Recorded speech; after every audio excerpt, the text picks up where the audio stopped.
welcome to Dave's Model Workshop. Today I'm going to show you how to make your own static grass applicator. They are very, very expensive if you buy them online or in a hobby shop. Check this out.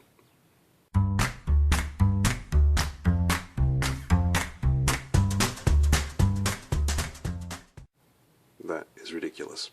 But I'm going to show you how to make one for about $10. So first you need to get your hands on some tools, screwdriver, pair of pliers. You need to get an elektrischer Muckenfliegen und Wespen vernichter, which in non-German language is an electronic bug swat. I picked this up for about $6 on eBay, and there's heaps of them there. And you also need to get a small sieve of some kind. The finer the weave, the better. This is a little bit chunky, but this is going to be our little hopper that we use. So this cost me about $2.80. So yeah, all up about $10.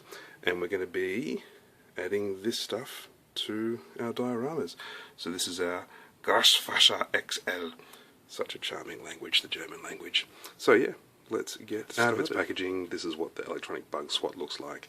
So it takes a couple of batteries in the handle, and the top here is all charged for whacking mosquitoes with.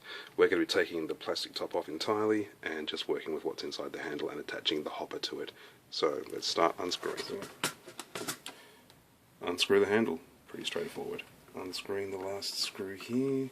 Obviously keep your screws. We need to put all this back together again. Oops. Whack the camera, there we go, and that will reveal the insides. So we need to disattach the top here,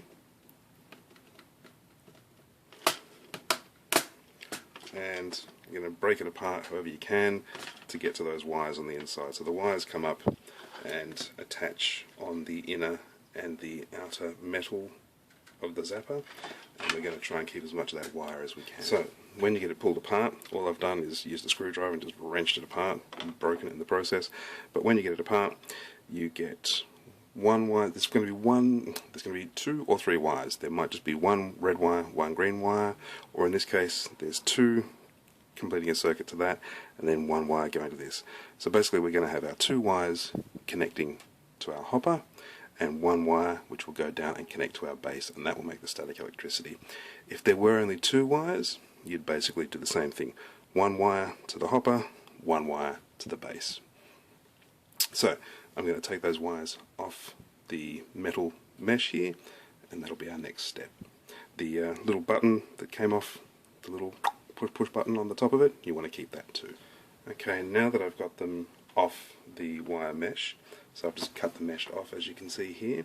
I'm going to just trim the wire, and then I'm going to expose a little bit of wire at the end of it that I'll then be able to solder onto the hopper, the little sieve. So using some wire cutters, just really gently cut through the plastic, and then just tear the plastic off like that. Leaves a little end to solder on. Okay, next step is this wire will be going down and attaching to our diorama. So you can just sneak it out the top there if you want to, or my plan is to drill a hole right through there so that I can feed the wire down and out through the bottom of the handle. I just think it'll be a little bit neater and less chance of it touching the hopper and short-circuiting. So I'm just going to go off and drill that. So we now have a hole to feed this wire through. So this wire will go down and will be touching our diorama base, where we're going to be scattering our static grass. Nice and neat. The next step is to attach our hopper. So look, this was all I could get at the $2 shop. Ideally you want to have a flat base, because that means you can get in lower and closer to the ground. It's a bit dense, it's a bit deep, and like I said, the mesh is just not the finest that it could be. It could be a lot finer, but I think it'll work. So I'm just going to bend the handle, hopefully not snap it in the process, so that we can work horizontally, and then somehow or other, obviously yours will differ to mine, you want to attach it at the end there and make sure it's fairly secure, so that once you've got the handle on, we'll be able to just sprinkle flock onto the surface. So I'm going to have a bit of a play. I think I'll probably cut it about here and just try and wrap the wires around those two central pillars. But you know, your results will vary. Worst comes to worst, just wrap a shitload of electrical tape around it. Let's see how we go. I think you'll agree with me. It's not pretty, it's not high tech, it's not rocket science, but I think it'll do the job. I am just going to put some glue, some strong CA glue in there, just to try and attach that metal to the plastic handle a little bit more solidly. Hopefully that means that when I'm whacking this thing and trying to get static grass coming out, it's going to stay there and not wobble too much for me. You know what? It's not hard to unscrew it and fix it if it does. Now for some fun stuff. Now if you don't have a soldering iron, you can just attach the wires, crimp them on, twist them around, and they'll stay. But I'm going to try and solder these things on just to make it a bit more permanent. So the red wire is getting soldered onto, anywhere you can, onto the little thing, the net. Goodness me, can't speak tonight. Apologies if you can't see this. I'll try and move the camera around a little bit. So yeah, look, anywhere that's convenient to solder it on, go for it. So I've soldered the red wire to the mesh. The green wire coming out of the bottom, I've extended it with just a spare bit of yellow wire that I had, and I'm going to solder that joint. Okay, so that solder is done. It's not the most beautiful, but I will wrap that up in electrical tape, and you will never even notice. So now, I was saying earlier that the third wire that was originally attached to the bug zapper needed to be attached to this thing. I've realised since that's not going to work, so I'm just going to get rid of this third wire. So all we really need is the red wire going to our hopper and the other wire which will go down and touch our diorama base. So this guy, elegantly done, gone, sorted. Alright, all that remains now is to glue it back together, screw it back together, put a bit of electrical wire around this guy, and then do our test run. Woo! Alright, now the last thing we need to do is to take our nail and our end and wrap it around the nail. This nail is going to go into the groundwork of whatever diorama you're working on, and it will send the current into that groundwork. By the way, I'm just going to apologise. I've got a couple of scabby looking things on my hands which look horrible. I had some little skin cancer things burnt off.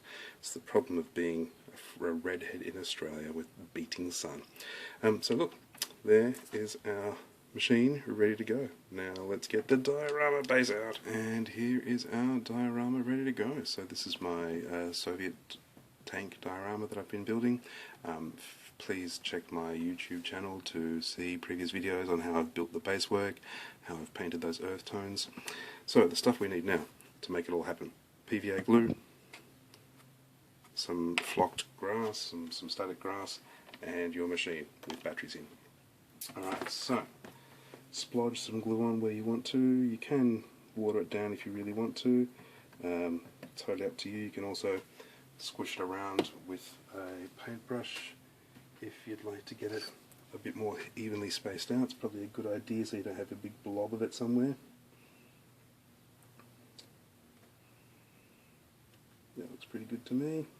Use a paintbrush you don't really care about. Alright, now the magic begins. So, we want to stick our nail in somewhere. Stick it, somewhere incongruous. You don't want to put it right in the middle of your hero paintwork. If it does stick in, great. If it doesn't stick in, just push it in harder. You can always cover it up. I might even just hammer that in slightly.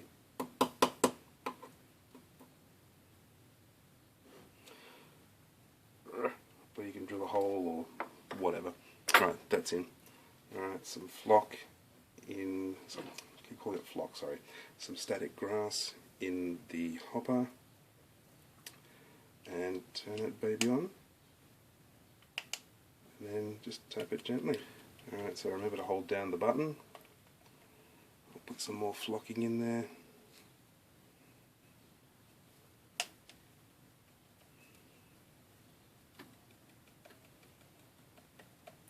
The most important thing here, I can't stress this highly enough, is don't make contact. Don't let the metal there touch the metal there, because that would be bad. You'll get a shock, and you don't want that.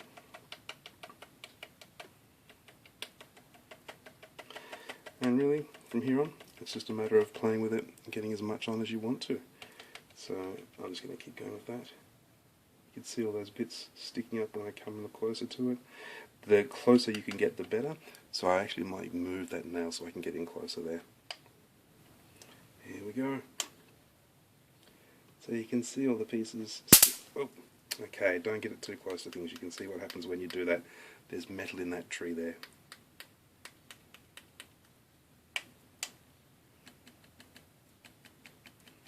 You get quite a smell when that happens.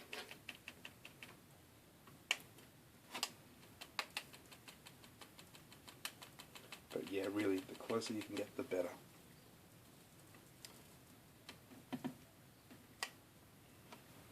And here we are, here are the results.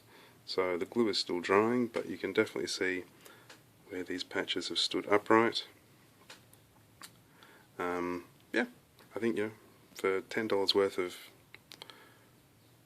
product that goes into this, it's a pretty good solution. So feel free to try it out for yourself. If you do have any questions, give me a buzz, or contact me, email me, whatever works for you.